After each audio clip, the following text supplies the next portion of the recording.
Hey everyone, welcome back. Ready to dive into another exciting chapter of history? Always.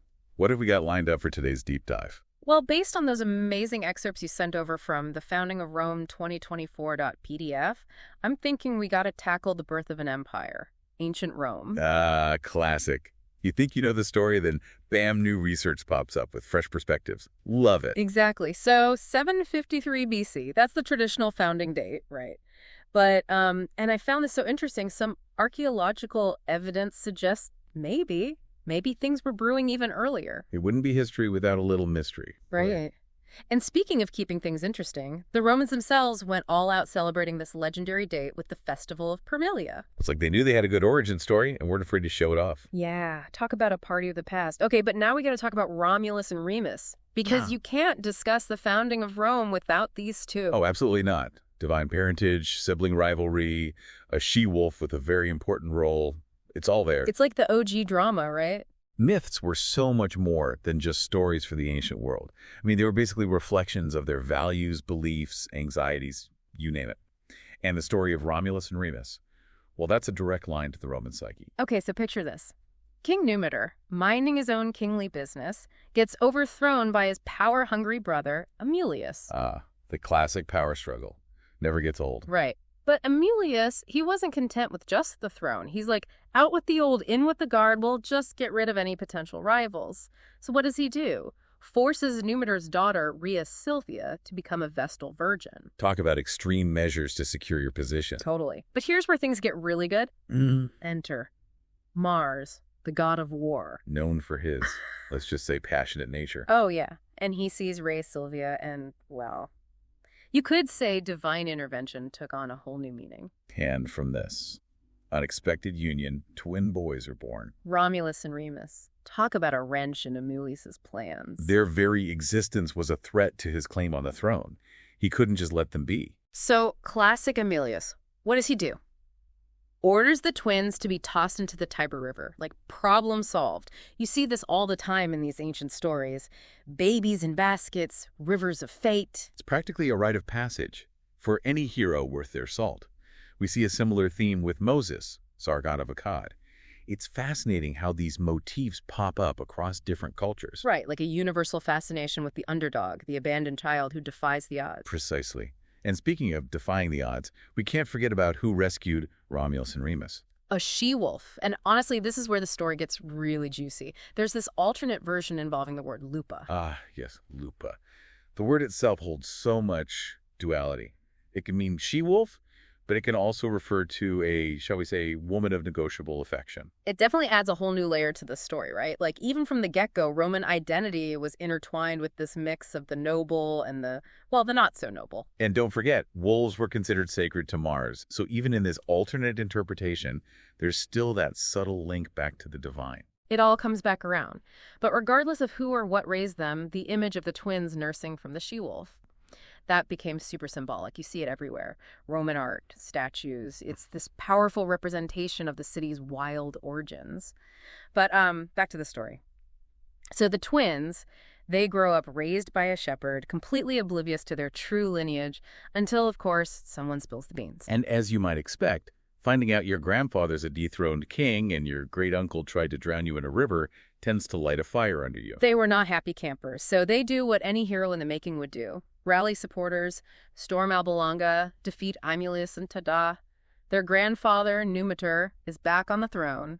Talk about a family reunion. And you see, they embody that classic hero archetype perfectly. They right the wrongs, restore order, avenge their family. It's practically a playbook for Roman heroism. They basically wrote the book. You'd think after all that they'd be ready to hang up their hero hats, maybe open that vineyard we were talking about earlier. But no.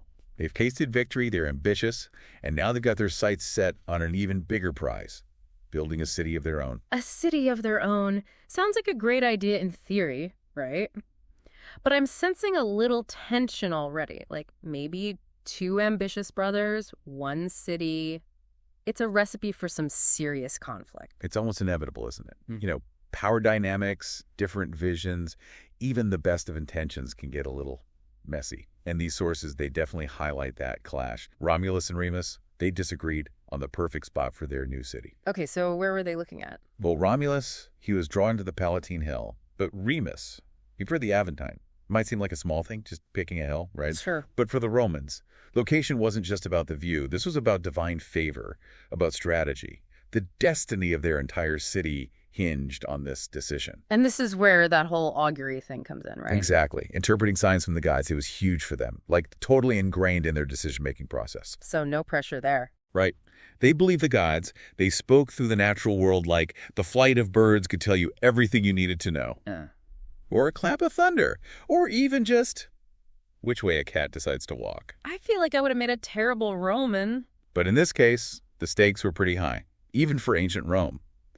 They needed a sign, a divine thumbs up for their chosen hill. Let's hear it.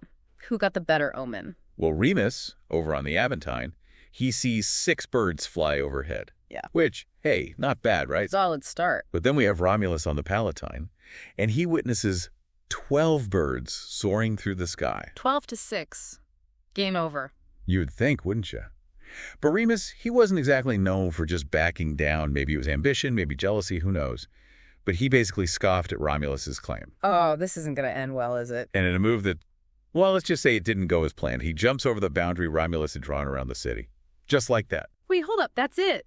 He jumped over a line? What was it, like lava or something? I mean, people got killed for way less back then, but jumping over a line? This wasn't just any line, you see. This was a sacred boundary, consecrated to the gods.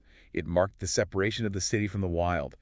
And by crossing it so casually, Remus, he committed a major offense, like a slap in the face to the gods, challenging Romulus's authority.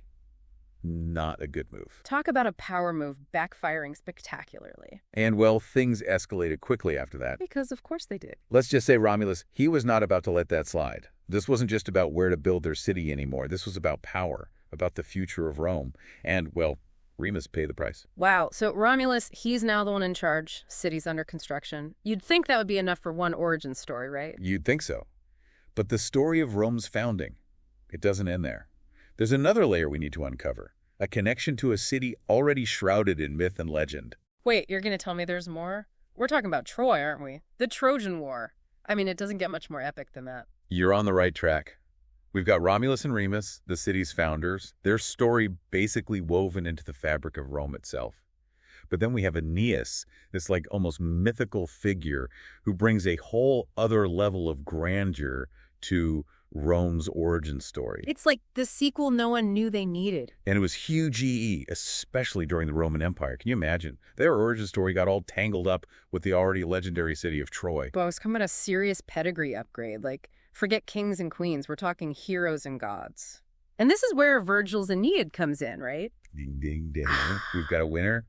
Virgil, with his epic poem, he basically launched the ultimate PR campaign for Aeneas, and by association, Rome got a boost too. So basically, the Aeneid is required reading if you want the full Roman origin story experience. Pretty much. It cemented Aeneas' place in their collective memory, elevated him to almost mythical status. I mean, it was the story to tell and retell for generations.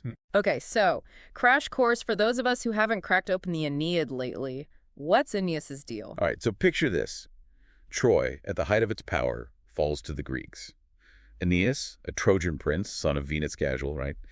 Aeneas manages to escape the city as it's literally burning to the ground. Oh, and he's carrying his elderly father on his back and leading a group of survivors. No big deal. Wow. Talk about a stressful family vacation. I can't even get my cat into a carrier. Right.